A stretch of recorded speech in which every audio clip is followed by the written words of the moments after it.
Good afternoon and welcome to Christian Concern Live this Friday lunchtime. It's great to connect with you in this way, and I look forward to today's discussions. How are you coping with lockdown? How have you been coping with lockdown over the last 3 months, or is it 4 months now? A long time. Do share your thoughts, ideas, any Bible verses, any spiritual advice you've got for people in lockdown. I know it's been a challenge for many people. Some people found it refreshing and good, but what's been helping you through lockdown? Do share and comment on Facebook or on YouTube, and we will see that and see if we can share and pool ideas around. Do like what we're doing and follow us on Twitter, Facebook, YouTube, and subscribe to our emails and stuff. And I look forward to interacting with you over this afternoon. So today we've got a special guest, Kylie, over from Malta. Kylie, welcome. Great to see you. How are you?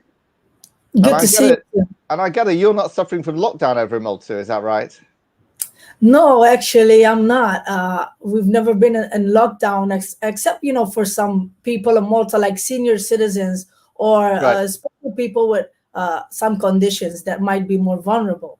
Yeah, sure. Yeah. So, Kylie, you describe yourself, I think, as ex-lesbian. Is that right? Tell us about what that means for you. How did you come to adopt that identity, so to speak?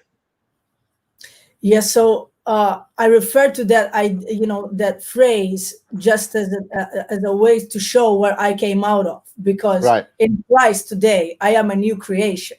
But when I speak about my testimony, I mentioned that I am ex-lesbian because I lived in the homosexual lifestyle for about 7 years. I was out and proud, and I'd been in diverse and different relationships with women. But as time went on, in those relationships, I found that there was a sense of a deep void in my life, and I was searching for fulfillment in these relationships and other things in life. But it seemed as if I've never found that sense of fulfillment, that sense of satisfaction, and I longed in my heart for more and more. And after quite a journey, I thank God today that I have been freed from same-sex desires and attractions, and through His power and the Holy Ghost, I'm now able to pursue a different life and come into agreement with my femininity and just celebrating who I am as a godly woman today. Fantastic. So tell us a bit about your background then, Kylie. How did you, did your childhood impact you, and how did you move into that kind of lifestyle that you just described? Yeah, so I was raised in a very broken home. My childhood was not, ideal, as some people would say. I lived in an environment that was a kind of a drug-infested home. My father was a drug dealer, a drug abuser. So I grew up surrounded by, all these things, and a lot of criminal activity. The atmosphere in my house was very abusive, very violent, and crazy. So growing up, I remember I was a very rebellious child. Since I was 13, I started to experiment with drugs, wanted to party, got in different relationships. And I was surrounded growing up with men that were kind of dominant men over women. And I used to think to myself, this is the role of a man. And so that was kind of twisted in my mind. And I felt, growing up, that I actually, had to be protective over women, because I saw that women needed to be cared for. They needed to be protected. And so you can see this. That's a picture there, which has gone on the screen. And that's not you, is it, Kylie? Yes, it is, actually. No way. No way. But that is, that's when I was a little bit older, and I kind of took more of a masculine role, because for me, masculinity kind of meant, strength and to see myself as feminine, then it would put me as the weaker vessel, in Right. the house that was subject to abuse and, a lot of mistreatment. So growing up, I never felt comfortable in my own skin, and being a woman. And so I Right. shaved my head and bought men's clothes. And there's some more pictures, I believe, like this. And then in my oh yeah, that's the That's one. you, is it? Is That that you? is me a few years ago. I think that was about 5 years ago, if I'm not Right. mistaken, in summer in Malta. Wow. As I said, at the age of 13, I started to experiment with drugs. At this point here in my life, I was an alcoholic. I couldn't go a day without drinking loads of alcohol, and partying and all that stuff. I just try to find that sense of belonging in the world, the sense of, finding happiness in all sorts of different things. But it was also a way for me to kind of escape the Mm. world that I lived in. Right. And that's you again, is it? This me again. I was much younger there actually in this photo. Right. I think I was about 15 years old. Right. So you're very much dressing as a guy there and wanting to Yeah. assume a kind of masculine identity kind of thing. Yes, I always bought men's clothing. Right. Mhm. Right. And how long were you living in that kind of lifestyle for, Kylie? For about 7 years. I had same-sex attraction since I was about like 12 years old, but Right. I had my first relationship at 15, and at 21 then was when I fully surrendered my life to Christ. So it was a journey of kind of trying and going back and forth a little bit. But at 21, then I surrendered So what all. happened when you became a Christian then? Tell us about that. How did that happen? Well, the crazy thing is that my parents, being the people they were before, we were never religious, or we didn't have any regard for God and all of these things. And I was actually an atheist before. But what happened with my parents is that there was this guy, a friend of theirs, and he just invited them to church one day. And this was a Pentecostal church.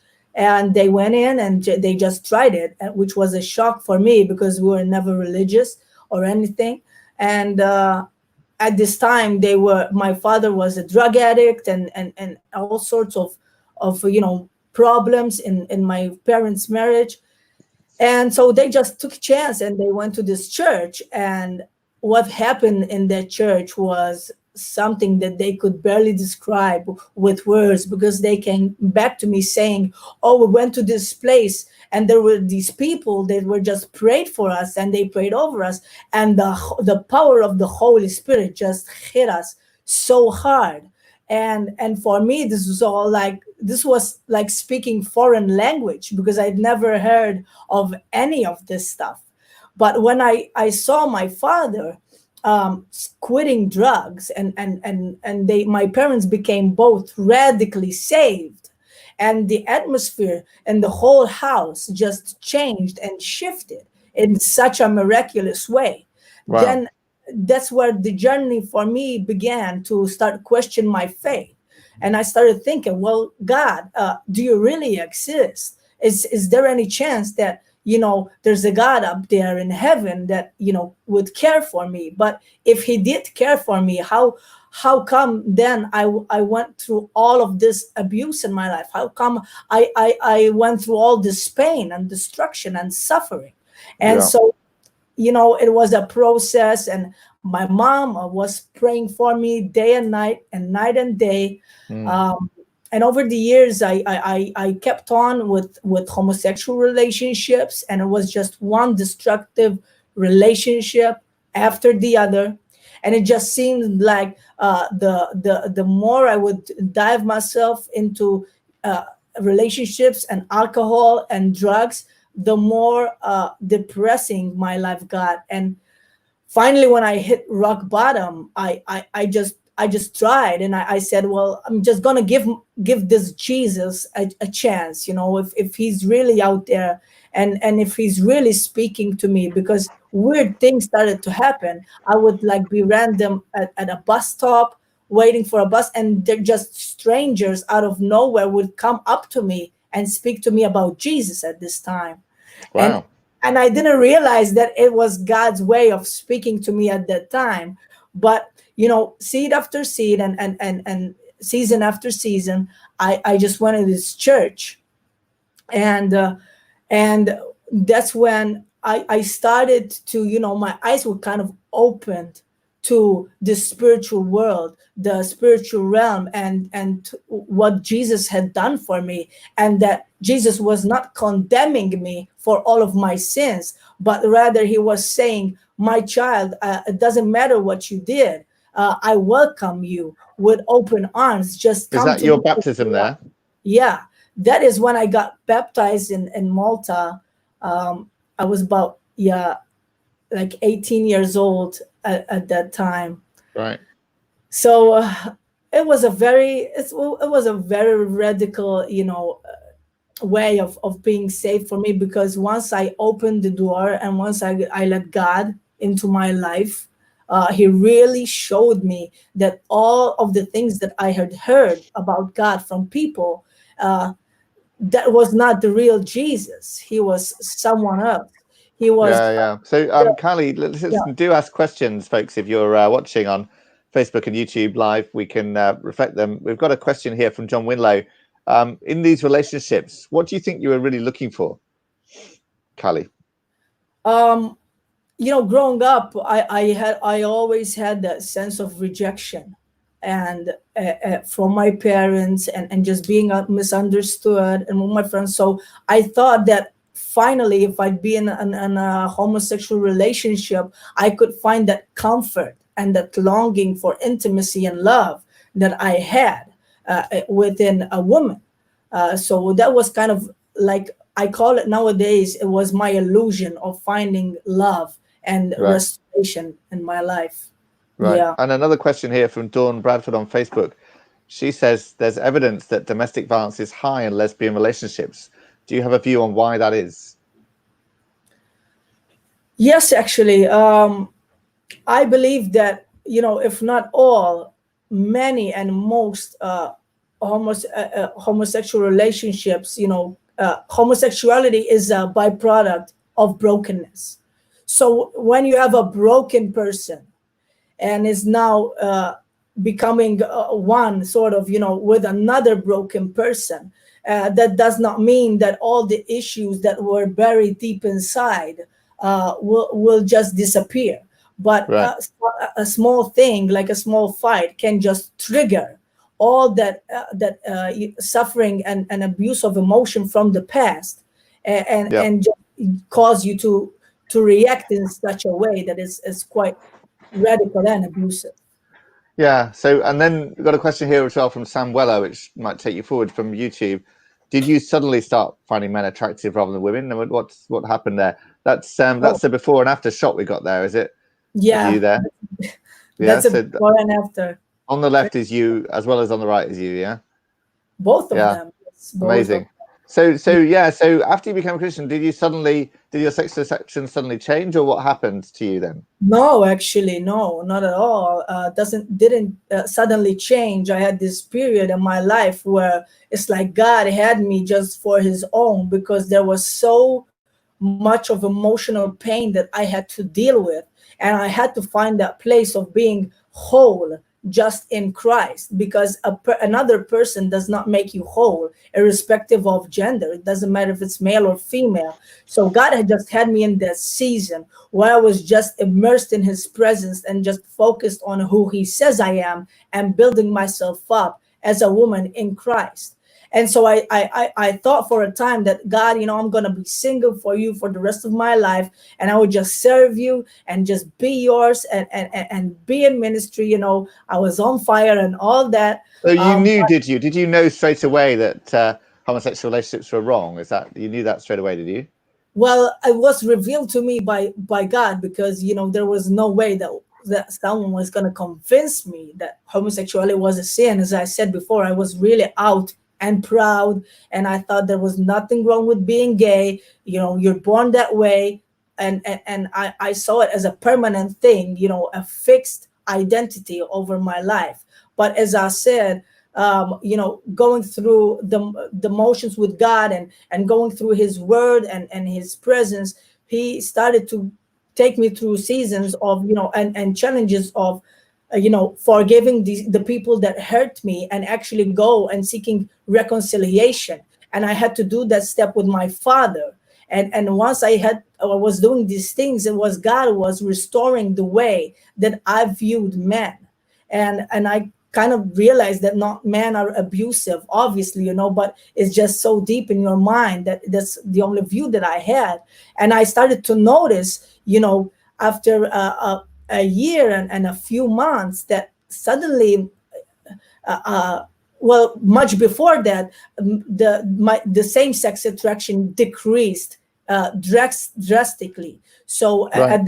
at the beginning, I had, you know, a battle with same-sex attraction, and it was quite intense. But after a few months, I really started to go down and just, you know, disappearing. And then after a year or so, I noticed that I would be looking at other men and suddenly think to myself, you know, that they were looking attractive.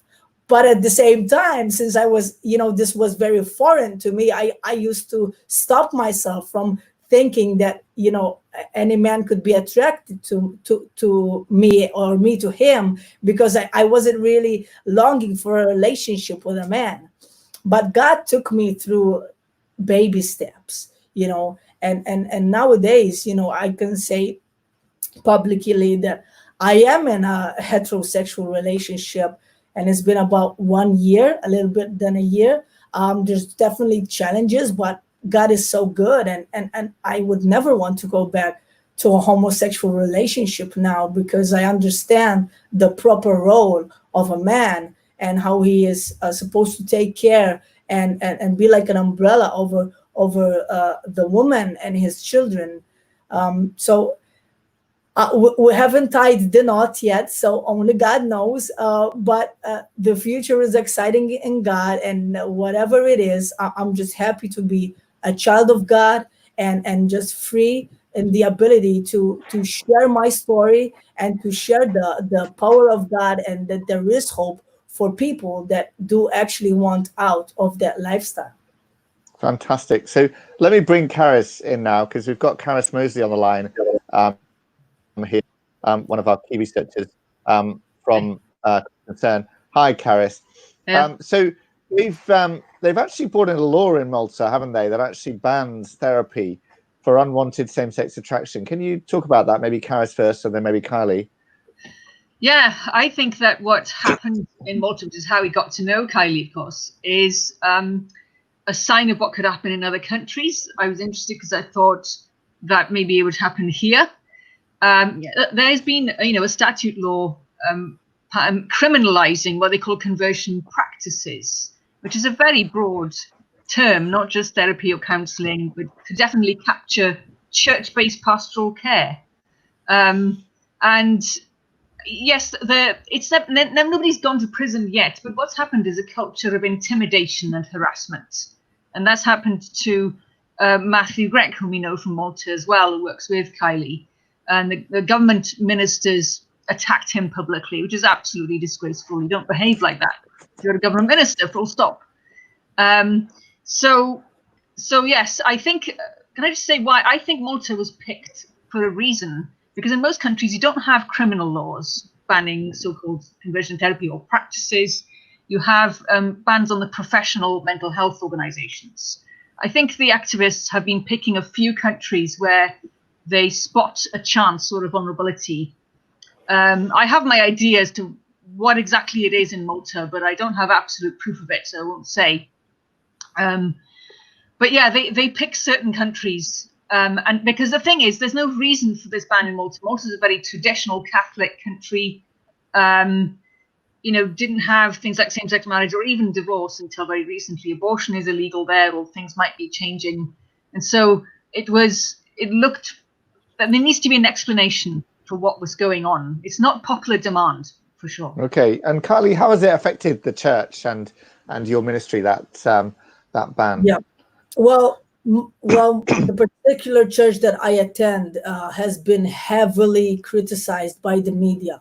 All sorts of lies and deceit were thrown out the media, and me and Matthew Gregg, which Carys mentioned, has been very publicly attacked for sharing our testimonies.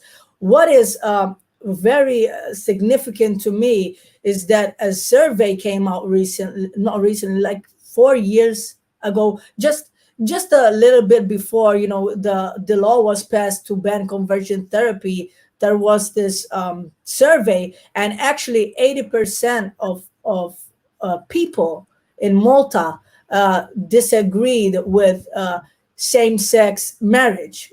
Now, that's not exactly on conversion therapy, but traditionally, Malta is a Roman Catholic island, and we have really traditional views for the whole. But there has been such pressure from the minority group of the LGBT activists in Malta on Parliament and on social media that it's like they suddenly were representing everyone in Malta. And people, from churches, the Roman Catholics, Pentecostal churches, and people like us sharing our testimony, we didn't really have that ability to share and to speak. So it was like silences our voicing down, silencing our voices, but giving the other side a lot of coverage and press on the media. Okay. So, and Carys, we've now had a UN report that came out a week or two ago that recommends that every country bans this therapy. Tell us about that. Yeah, I mean, the report came out in May. I managed to read it and write about it in June, I think. And then I went to a meeting because the UN actually has an independent expert on sexual orientation and gender identity. This is the second post holder. He's called Victor Madrigal-Bolos, and he's a legal academic and legal campaigner lawyer from Costa Rica. And yes, he makes quite outrageous claims in his report. He basically says what he calls conversion therapy, which is already a term for lots of different things that don't belong together, amounts to torture. Now, this is a bombastic and ridiculous term.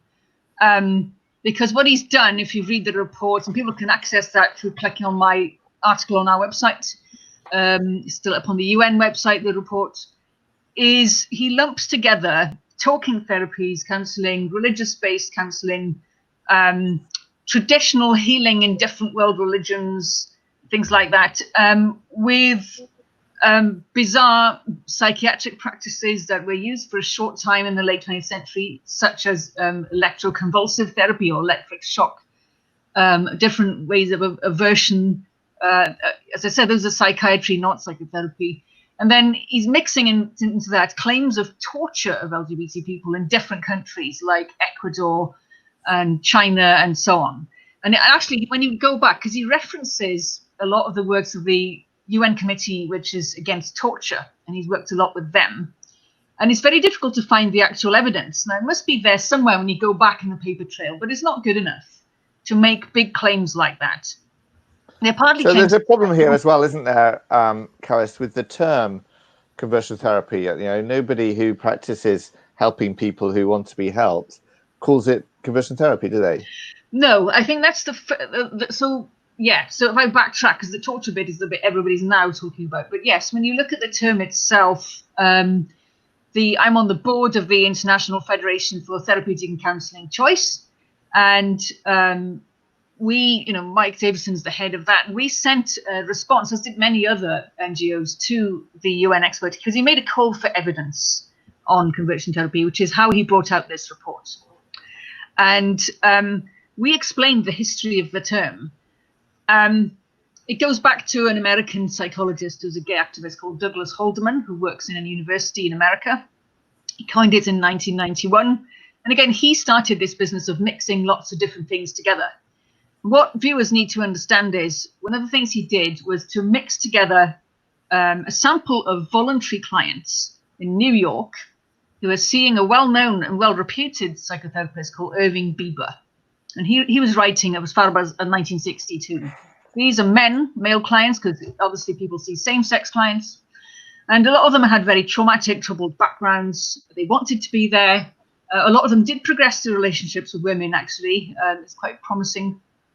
He mixed that research up with research by the Home Office in the UK, which was written up by a psychiatrist called Desmond Curran, who's no longer alive, and who was actually on the Wolfenden Committee in 1957, which the Home Office had set up to look at whether homosexuality between men should be decriminalized. And that sample in the Home Office sample was all to do with sex offenders, homosexual sex offenders, who were in prison in the UK. And some of them, we would still call them sex offenders because they were not just offending against law and consensual behavior. They'd attacked others, other men or boys. So we would still be criminalizing them. It's not, irrespective of their orientation. And so when you think about this mixing up two completely different samples, that's clearly unethical in terms of producing such poor quality research. And it's misleading because sex offender treatment is a specialist area. And we're not talking just about regular people with dealing with their own problems who want to be there. And there's a problem here, isn't there, Carys? Because even the British government talks about conversion therapy. And when, as an example, they talk about so-called corrective rape. But there's no therapist practice corrective rape. It's totally crazy, right? And rape is illegal anyway. So it's a stupid example to use, isn't it? It's just sort of what it is there is a crime called corrective rape, which in some countries like South Africa and in India as well, there is evidence of it's like an honor-based crime. So you might have a very abusive family. Turn against a daughter who's come out saying she's a lesbian or has same-sex attraction, and they might arrange for a gang man, to rape her, and that is, clearly a homophobic hate crime. So it's a crime, and it's also targeted on base of perceived or actual sexual orientation. Now, hate crimes already, on the statute books in the UK, and of course, the Minister for Equality here, Liz Truss, has effectively acknowledged that in a letter that she made public, which was to the APPG on global LGBT rights in the UK. So, but this is an obnoxious form of virtue signaling by the government. I made a Freedom of Information request to the government equalities about this 2 years ago, and I got a reply because I asked them, had any licensed therapists in the UK who works with clients with unwanted same-sex attraction ever recommended this as treatment? And of course the answer, well, they backtrack at that point. And I asked the same question to the UN expert last week in his live meeting, which I attended.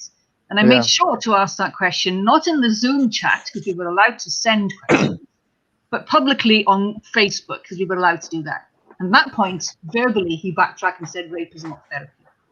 Wow. So we need to be pushing back against lies like this. They're defamatory. Yeah. So, Kylie, listen, thank you so much for your story. It's a brilliant, really, really helpful story. And you're wearing a T-shirt there, which I think is X Out Loud, is it? Tell us about X Out Loud and what that ministry is about and what you do. So, I am a co-director of Ex Out Loud Europe, which is basically a thriving community that celebrates the transformation and freedom of men and women who voluntarily choose to leave same-sex or gender identities. So we are a community that is growing, and we come together. And Ex Out Loud serves as a platform for people to share their testimonies, for a place where they can feel like they are not alone and they are not discriminated against just because they choose to leave behind homosexual practices. Yeah, fantastic. And excuse me, Mike Davidson is in that organization, as he works with there as well, because he was interviewed on ITV News this week, and I think the interview was clipped and so on. But there is the full interview is available on YouTube, and I think we might have already posted the link in the chat on this. But it's a really very, very helpful interview about how it would be so wrong to make conversion therapy legal, because what you're really doing then is banning a conversation, aren't you? This is all people want to do is say, I want to talk about why I've got certain sexual attractions and how I can move around and what's going on and so on. And you're going to say you're not allowed to have this conversation. That's what it amounts to, isn't it, Carys? Exactly. I think, I think some of it is a lot of this is about creating a culture of intimidation and seeing how our side reacts with all the varied people involved. And so that's why it's important to speak out and go directly to these people and insist that they listen if they're going to create policies that make no sense. I think I want to say one other thing, which is when they start using language like torture, it is inciting social media mobs. Like those that acted against Core Issues Trust, and people should be held liable for that. When I think it's the equivalent of so in the early church in the 2nd and 3rd century, when Christians were being marginal or a small group, many Romans started spreading the propaganda, disinformation about them, saying that they were guilty of incest and cannibalism. And what that was because many Christians, in the New Testament, they call each other brother and sister. So if a brother and sister got married, well, that's incest, is it not? Of course, it's a metaphor for being a child of God. And then also the claim about cannibalism was to do with, again, in the Bible, Jesus says when he does the Last Supper, so the first communion, he says that this is my body, this is my blood, eat it, drink it. And of course, that's, whichever theology you subscribe to, it's not cannibalism, but that would have incited the mob in Roman times, and we know what happens. Yeah. So you're saying, drawing the parallel here by saying that by helping people who want to be helped to talk about their sexual attraction, calling that torture is an equivalent kind of allegation against Christians It's today. very serious, and we need to be wise to it rather than, we need to be wise to it and draw these parallels. That the church is one across time, and we're all facing this. Yeah, fantastic. So, and what about the whole transgender stuff, Carys? Because isn't it good news that the government has said they're not going to make transitioning gender easier at the moment? Well, yes, the government is giving a lot of mixed signals, actually. They still haven't made the sort of public announcement, which I think makes me suspicious. That they're biding the time and looking for views and so on. I think I'll believe it when I see it. I think there have been rumors that they're going to make it easier for people to change their birth certificate, even though they might not allow other things. So we've got to just wait and see the plans. It's crazy, isn't it, changing birth certificate? It's crazy. Rewriting history, it's just, totally contrary to science, and it's a lie, isn't it? And they're going to make it easier to change your birth certificate to lie about who you are. It's crazy, isn't it? People already can, though. That's the problem. And so we want to know how what else could they do that's problematic? I mean, is it going to affect, and will it involve children this time, actually? Wow. So but I'm more concerned. I mean, within the government, I think, we know that the NHS pages on advice on gender dysphoria have changed. Yeah. I think when you look at that, I think the transgender movement or elements of it among the clinicians are going underground in the sense of withholding information. Yeah. I'll tell you what, I was shocked today because I saw that the government have answered a written question from Lord Pearson about how many children have had gender therapy and gender treatment, and how long has the treatment been going? And the government said, we don't know.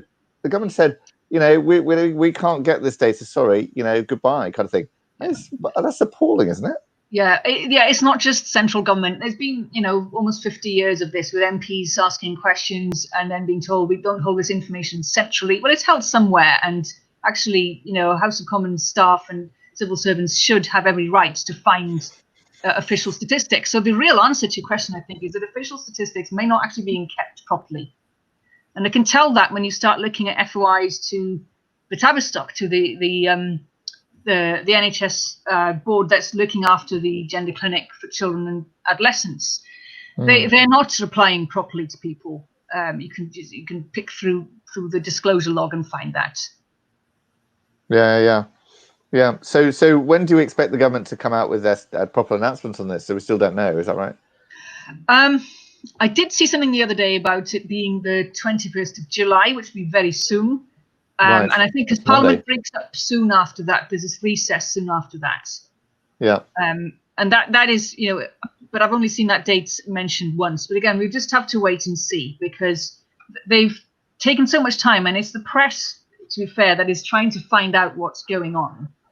The fact that there was a leak a few weeks ago suggests that, there are different purposes for leaks, are there not? Sometimes leaks are made in order to gather more views and information. Yeah. Yep. Yeah. So we wait and see. We don't know what they're really going to do. No. Yeah. So look, there's a question here from Stephen 8. Is it?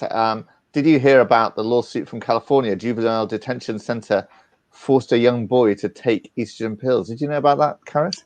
Yes, I think I do. There's a campaign which is currently on Facebook called Save James by his father, and I think it is that. Although there may also be another one.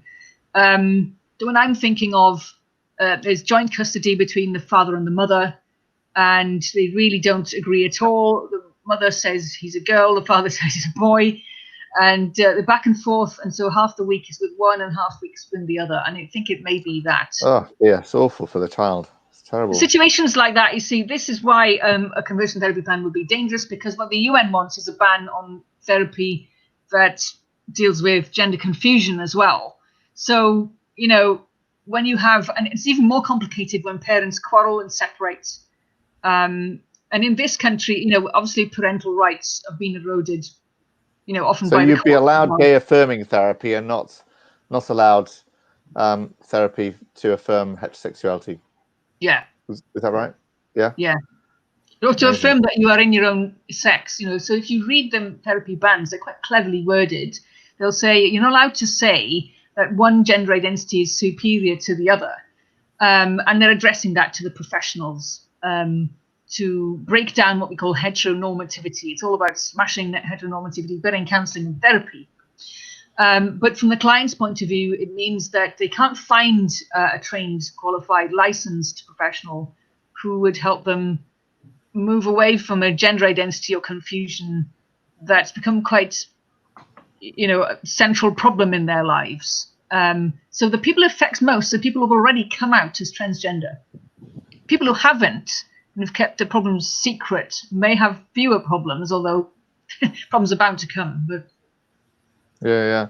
So that announcement is quite important then when it comes out, maybe next week, because it covers both transgenderism and this therapy as well.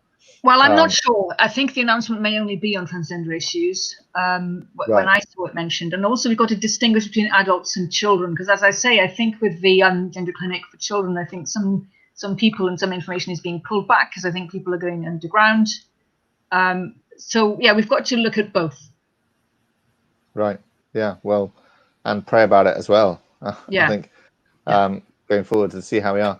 Listen, that's been a great discussion. I've really enjoyed it. It's very, very helpful. I see that some people have shared Psalm 2 as an encouragement for lockdown. I think that's a great perspective, isn't it? The one enthroned in heaven laughs when he sees all the nations trying to rebel against him. That's helpful to have that perspective. Thank you for sharing that.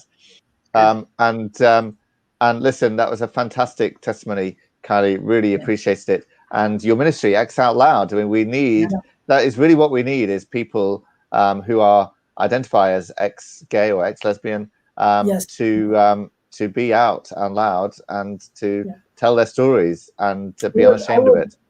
I would like to take a moment actually to thank Mike Davidson for all his work, and Corey Shoes Trust, because Ex Out Loud is a Corey Shoes Trust project, and my colleague, co-director also of Ex Out Loud and trustee, Matthew Gregg.